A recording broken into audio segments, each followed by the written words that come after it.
I thank you, Your Majesty, for honoring us with your presence. I thank the Minister of Education and Training for your leadership, guidance, and support. Senior management, thank you for your readiness to work. I thank the media for being our witness and for telling our story. And I thank every council appointee for saying yes to service. We salute you for your courage to serve. To the 15th Council, I know many of the members here were also in the 15th Council. We pause to honor your work. You carried NUL through hard seasons. Your work is now our starting point. We now build on your foundation. That is a smooth transition. Past to present, present to future.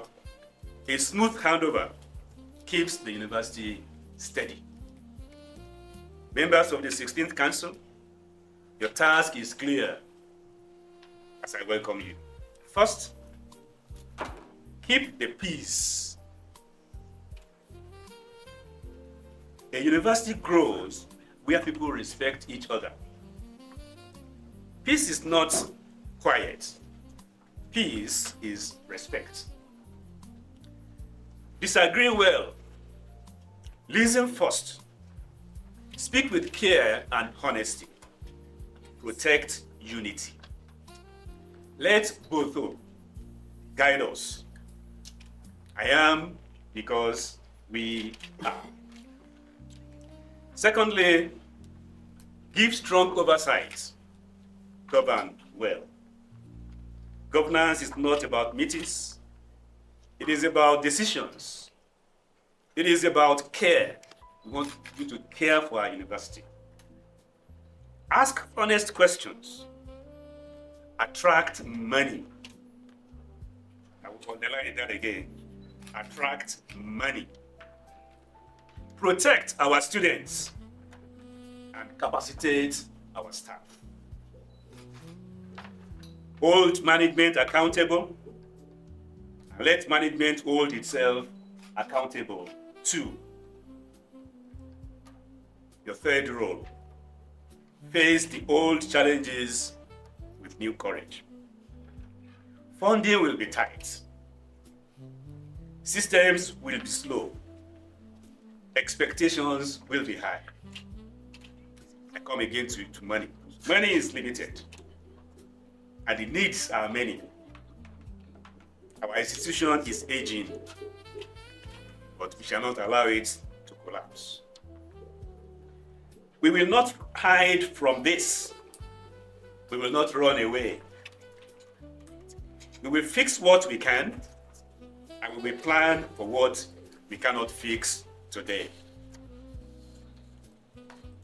And my fourth rule for you and I, wherever I may be, is make NUL matter more. Make NUL matter more to government. Make NUL matter more to families and to communities. Be socially relevant. We must train graduates and teach skills that create jobs. We must do research that solves versatile problems. We must serve quickly and with respect. When I say quickly, I come back to my previous statement on our slow attitude. We want council to drive us hard so that we pick up speed. Otherwise, I should not say we're in trouble, because the man of God does not prophesy trouble. NUL must be relevant, or we will not be needed. That is the truth. Your Majesty, Minister and Council, I make you one promise as Vice Chancellor. Management will be open, we will be honest, and we will be ready to work. Let this council be remembered for three things. The time is very short. In another 3 years, we are going to the 17th council. Three things I want you to be remembered for. That you brought peace, that you gave good oversight, and you made NUL stronger. The peace in our institution, you're giving discipline to be in our work, and you are going to be impacting our nation. You will be remembered for these three. And I pray the good Lord will give you unction to function beyond the expectations and imaginations of our stakeholders. On that brief note, I'd like to say welcome to Roma, welcome to a shared task, and let the work begin. Thank you. Your Majesty, I feel my speech today is two speeches in one, actually. It's the farewell speech to the 15th Council, since I was the chair of that council. That's just completed its work on the 28th of this month. Of June. 28th of June, that's when that council completed its tour of duty. After having been inaugurated officially by His Majesty on the 29th of June 2023. And we have been doing our work over that 3-year period. And it gives me a great pleasure, therefore, to accept the nomination and the election to chair this 16th Council. And chairing this 16th Council, it's an honor to me, because we basically, as the 16th Council, are going to take off from where the 15th Council ended. And for that reason, I don't want to prolong my acceptance speech. I'm just going to highlight the lessons that we have learned from the 15th Council, from which this Council, the 16th, can draw important messages or agenda to moving forward over the next 3 years. And I'm going to highlight this. We have a report, I must indicate, members of council. There's a report of the 15th Council. This is a handover report to this council. So I'm going to draw these lessons from that report to actually set the foundational stone for our work as the 16th Council. And these lessons are as follows. All in all, there are 10. I'm not going to belabor them, I'm just going to throw them out there for us to grasp. The first lesson, Your Majesty, is that there's an urgent need. This is what is coming from the 15th Council, to build financial sustainability of the university. There's a dire need for that to be our focus. So this requires a solid resource mobilization strategy. And fortunately, the 15th Council has established what we call the Enterprise and Resource Mobilization Committee. That's going to be of assistance to both management and council in driving that task of resource mobilization. That's number one. Lesson number one. Lesson number two is linked to number one, is the task of ensuring or institutionalizing prudent management of the university's finances to address issues of leakage that have been raised several times by our auditors. so that we are able to make sure that resources that are available are used for the purpose they are meant for. And for this reason, we have established again another committee known as the Audit, Risk and Information Technology Committee of Council. That's established by the 15th Council. This committee will come in handy to assist the Council in that regard. Thirdly, I want to also highlight, Your Majesty, the importance of committees of Council. That Council is Council because of its committees. If committees are not active, they're not vibrant, the Council is as good as dead. So we have to invest a lot in committees. Committees have to be alive, committees have to work, committees have to be active. In fact, as a matter of rule, all the committees have to meet ahead of each and ordinary session of Council. We developed, as the 15th Council, Your Majesty, we developed the charter of the annual Council, which was adopted in 2025. That charter will guide us, or actually has started to guide us a lot in terms of operations of the Council. Fourth, the 15th Council has also encountered something, and this is a culture that I think this 16th Council will have to revisit and see how to deal with it. There is a culture in this university. We found it here as 15th Council. There's a culture of when there's a disagreement or dispute or conflict within the university, there's a tendency not to exhaust internal remedies. There's a tendency not to engage in dialogue. There's a tendency not to engage in mediation or conciliation. Conversation is zero. Every time there's a conflict, no matter how small it may be, we run to the courts of law. And that culture has to be addressed by this Council. We need to have a solid culture of alternative dispute, which is my fifth point.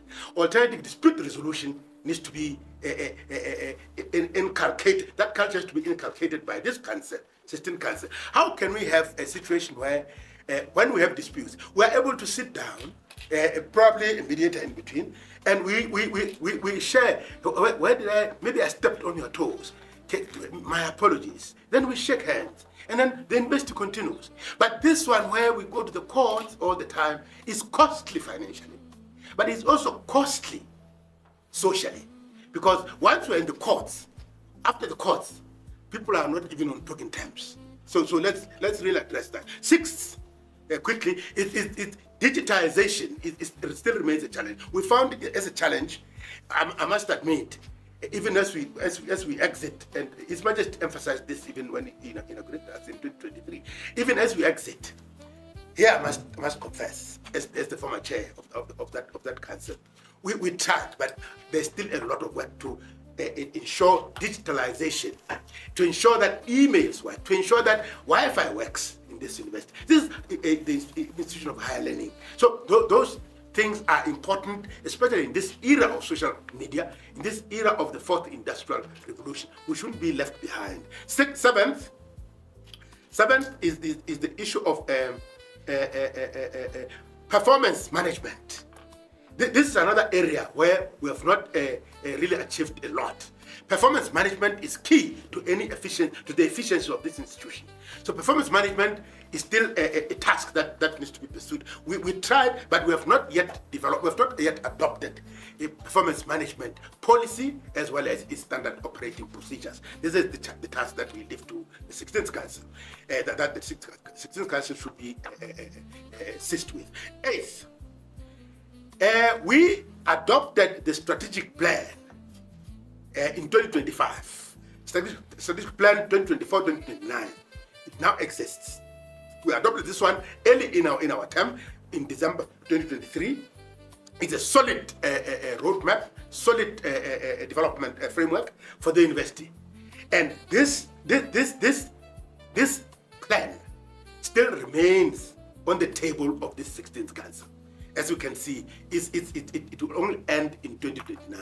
So we started off where we started in 2024, but it still continues with us. So we need to focus on how we monitor implementation of this plan, review it. Actually, it's due for midterm review actually very soon. So that will be the first port of call for this 16th council. So the strategic plan, I think we need to make sure that it's on our radar all the time.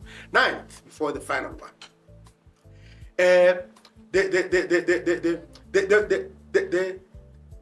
higher education sector, higher education landscape is changing rapidly, globally and regionally, and globally, continentally, and regionally, and therefore it behoves the NUL through this council to catch up, to make sure that we are at the cutting edge of this fast-changing landscape. Before I start, like I said, I congratulate the chairman of council.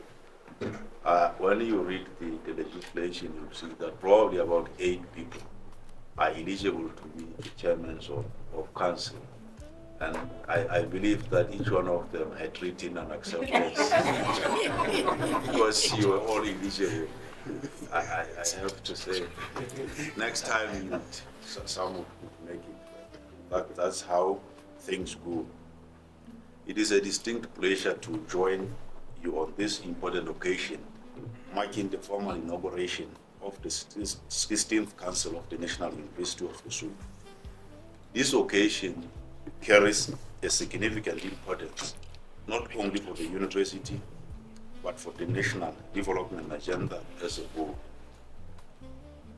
If I'm not mistaken, maybe I'm not aware of the history, but it may be the first time I'm aware of an uncertainty coming to inauguration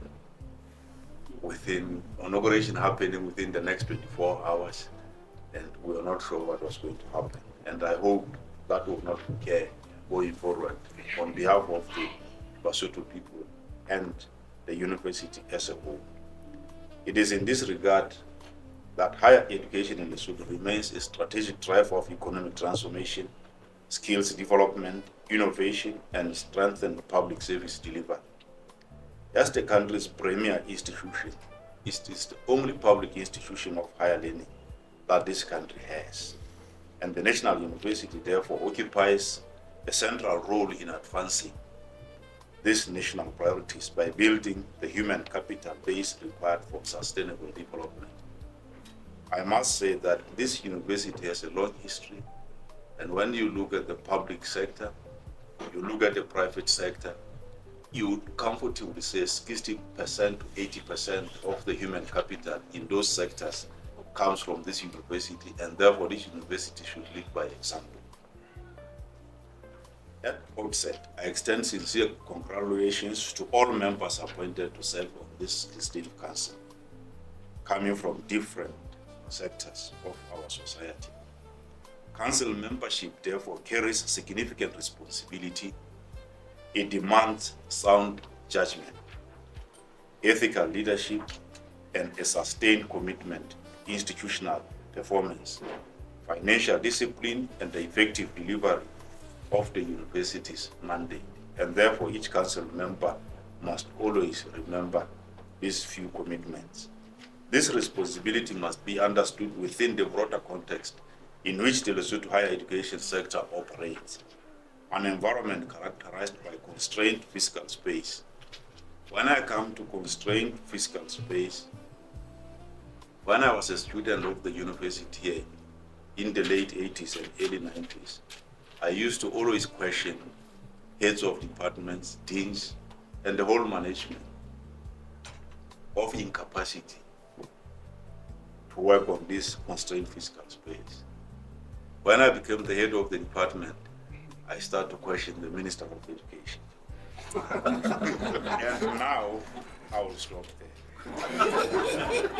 And the rising demands for students, rapid technological change, and heightened expectations from society and the labor market are driving us to move forward. These realities call for institutions that are agile, forward-looking, and firmly anchored in national development priorities.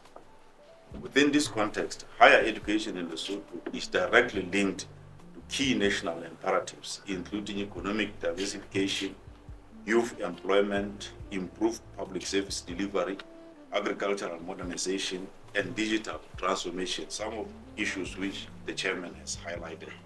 The university is therefore expected to produce graduates who are not only academically competent, but are also innovative, entrepreneurial, and responsive to both national and global challenges. In pursuit of this mandate, the Ministry of Education and Training remains committed to strengthening its partnership with the university to ensure coherence between national policy and institutional strategy. This collaboration is essential for building a stable, responsive, and high-performing higher education system.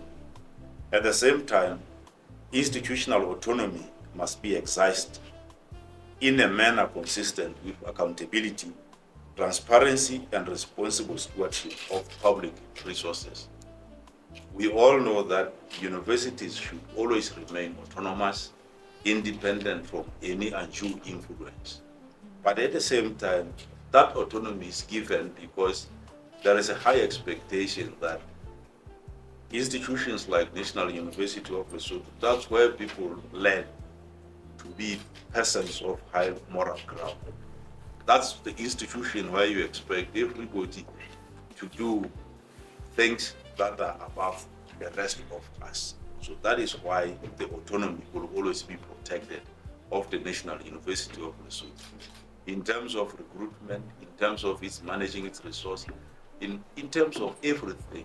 And that autonomy must be reflected by the actions of the council, the university management, the lecturers, the students, and everybody that is associated with the university.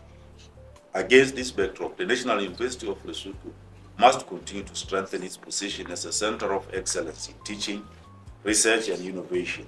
Council is accordingly expected to focus attention on the following core priorities for the kingdom's education system and higher education sector. Number one, refers to the strengthening quality assurance mechanisms to ensure academic excellence and program relevance. At this point, I would also appeal to the Council to demand from the Vice Chancellor the reports of the progress of the university in terms of accreditation, in terms of challenges, in order to try to perfect our programs. Expanding research capacity aligned to national development challenges and policy needs.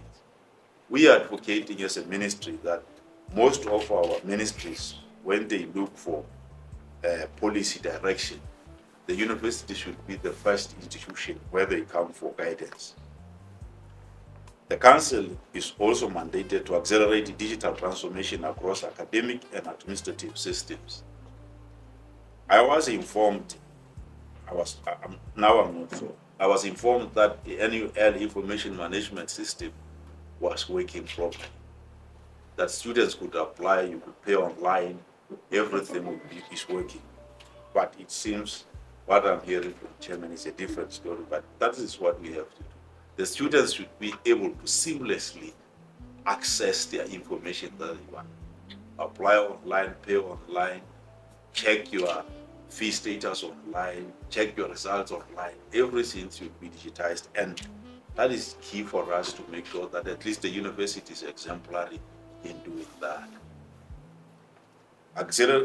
Deepening strategic partnerships with government, industry, and communities to enhance impact, enhancing graduate employability through curriculum responsiveness and skills alignment, strengthening institutional sustainability, as was already highlighted in terms of resource mobilization, promoting innovation and knowledge generation that supports national competitiveness. The National University, as I've highlighted, through all its structures, the Council, the Senate, faculty members, employees, both academic and non-academic, and NUL community, must be exemplary in good governance. When you hear issues of governance which is below what we would expect from the university, then that means all of us, we have a problem.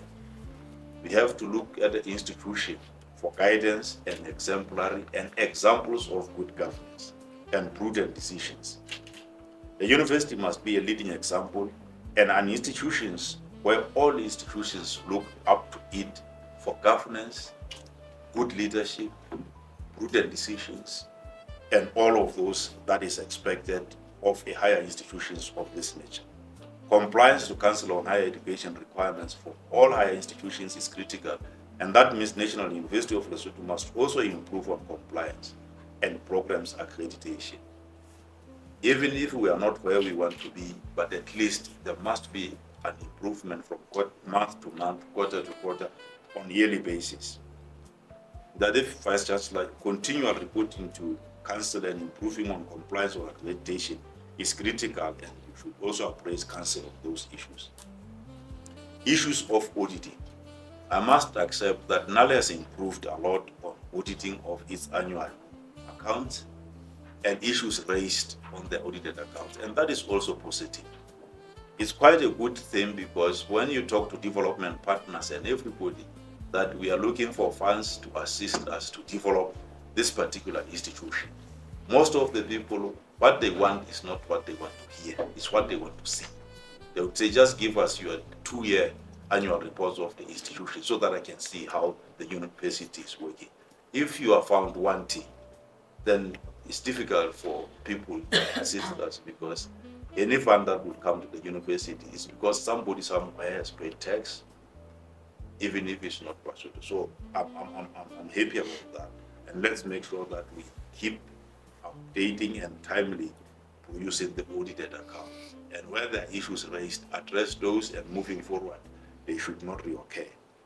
In undertaking this mandate, the Council must remain conscious that it is not merely managing an institution, but shaping the intellectual, ethical, and developmental trajectory of a national asset whose influence extends across generations.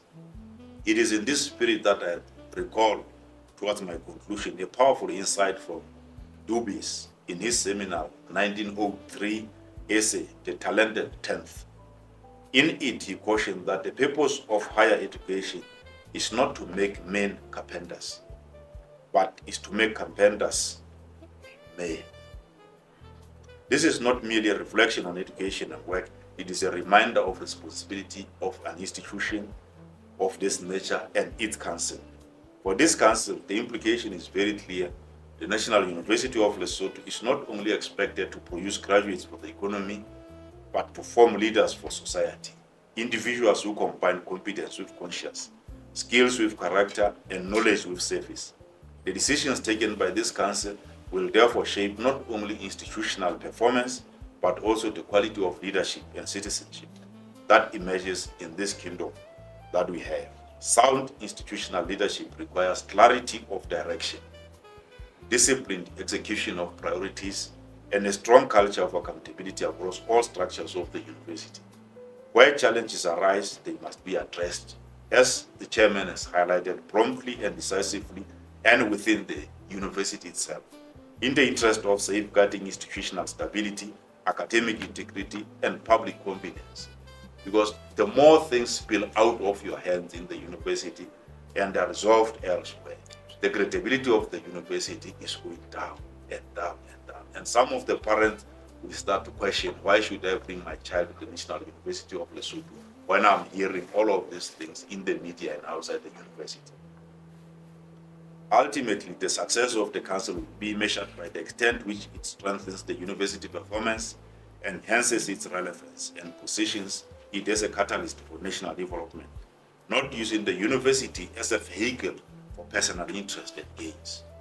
In conclusion, you have been entrusted with stewardship of national asset, whose influence extends far beyond this campus into the broader socio-economic transformation of Lesotho. The responsibility before you is therefore both profound and far-reaching. You have to lead by example. In your private life, in your official capacity elsewhere, including being a member of a council. You can't say, I'm a member of council, I'll be doing this, and at the same time, in your private life and in your other official capacity, you are doing something that is not expected as a member of council. You have to lead by example, like I said, and I fully trust that you would in these circumstances. The Ministry of Education and Training assures its continued support and collaboration as you undertake this important mandate. We have, as a government, increased NAL subvention by 20 million, but that is still far from sufficient. And we will still try to continue and commit more resources whenever we can and whenever it is possible to ensure that NUL is able to meet most of its critical needs. We will continue to support the institutions. I wish you success, wisdom, productive deliberations throughout your term of office, and may God Almighty guide you in all your work as members of the council. I thank you for listening. Mega netikia dewa that they counted one comes in between them. Get up a home to the other woman. It doesn't let us tell us our so and we are always available 24 hours. The chairman, the vice chancellor, those are the key people in managing the university, and I will always be available for them on all issues of concern that they raise. But currently, I have to thank God Almighty in a way that didn't play with the Gajenulena. Mona Venera Sakana, Gavajina.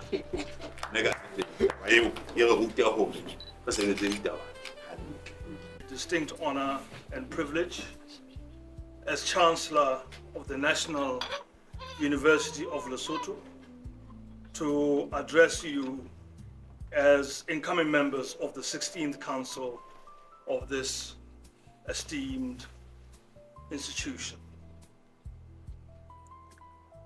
I extend a warm welcome to you all as you assume this mantle of leadership. Your appointment to this 16th Council is intended to ensure, among other things, key stakeholder representation, provision of relevant expertise, and to promote good governance of the university in accordance with the university's statutes. Allow me also to take this opportunity to congratulate Dr. Khabele Matlosa for his appointment as chairman of the 16th Council. And I have no doubt he will continue to serve the council, serve the university with the dedication, commitment, and diligence that he demonstrated as chair of the 15th Council. The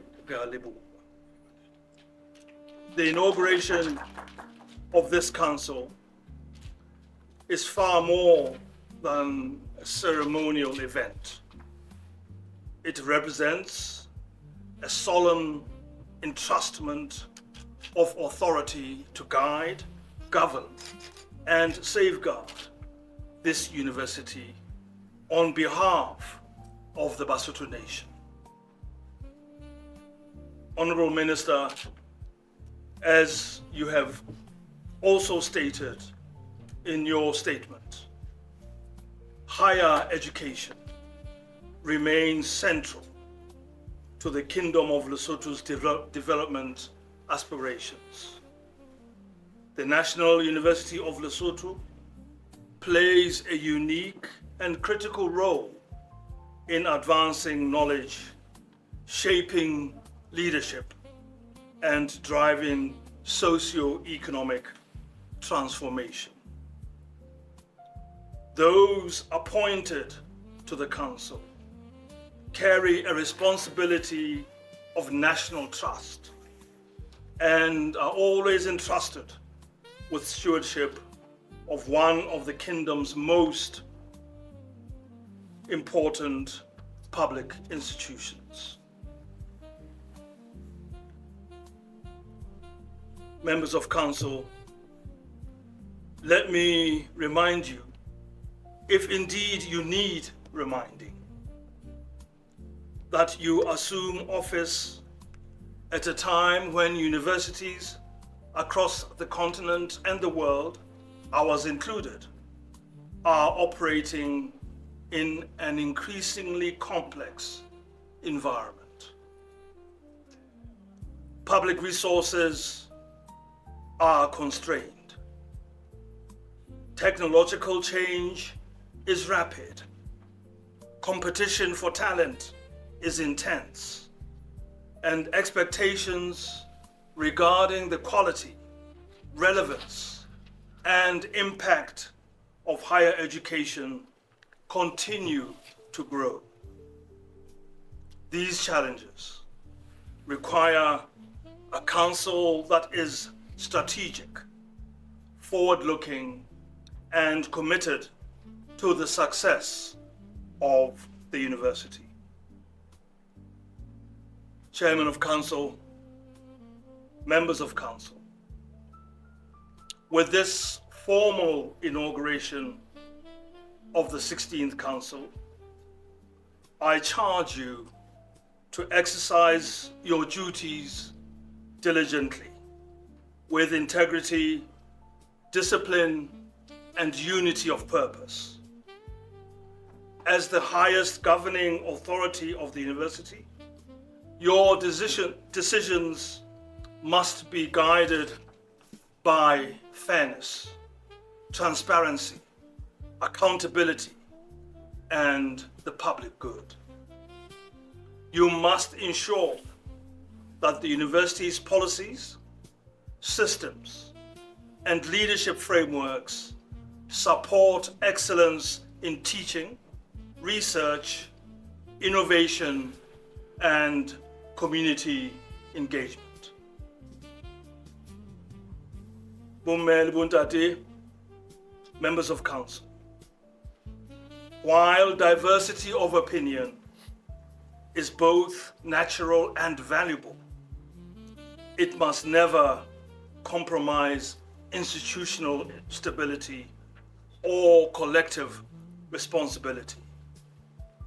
The strength of this council will be found in its ability to deliberate with rigor, manage differences constructively, and to act decisively as one body in service of the university and indeed the nation.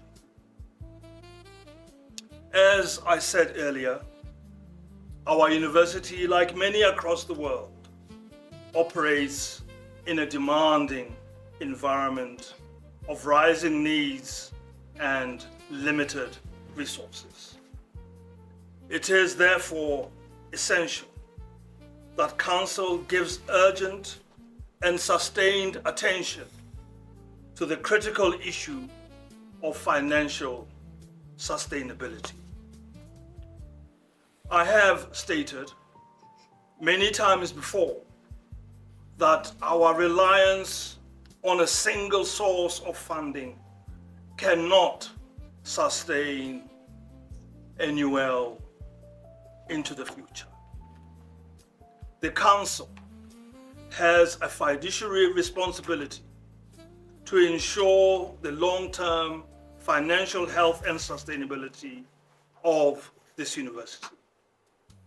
I expect you to champion resource mobilization, strategic partnerships, research collaborations, alumni engagement, and responsible commercial ventures that are aligned with our academic mission. You must also ensure sound financial governance, effective risk management, and the prudent management of the university's assets. Every lute must be spent wisely. Every investment must advance the university's strategic objectives. And every asset must work for the benefit of this institution. Let this council be remembered as the one that strengthened NUL's financial resilience and positioned it for long-term growth. Members of council, but for all of these aspirations to be achieved, we need to create an environment of peace, stability, and mutual respect. I therefore implore you to lead this institution with unity of purpose and to nurture a governance culture that promotes trust, collegiality, and constructive engagement. I hope every decision that this council makes will be guided by the principles of fairness, justice, and ethical conduct. When the university is led with courage, integrity, and honesty, it will undoubtedly earn the confidence of students, staff, parents, partners, and of course, the nation at large. Distinguished members of council, as you know, the National University of Lesotho has a proud history, built by noble men and women who came before us. As you take office, your duty is not only to protect that legacy, but also to strengthen it for future generations. Support the continuity of programs and reforms that are delivering positive results.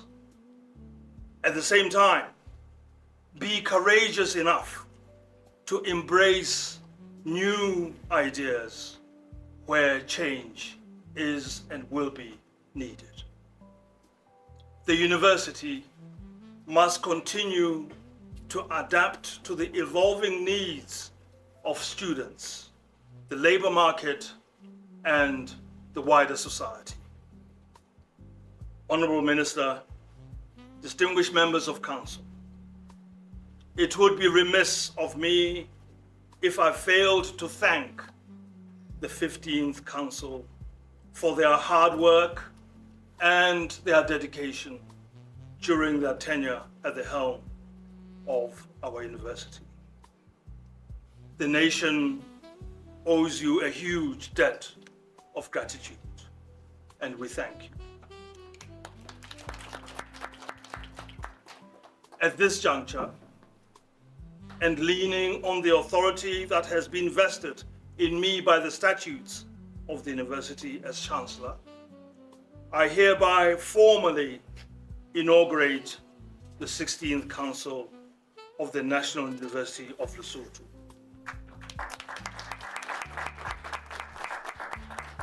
You are now the custodians of a national treasure, whose influence extends across generations and into every sphere of national life. May you discharge this responsibility with wisdom, humility, integrity, and an unwavering commitment to the people.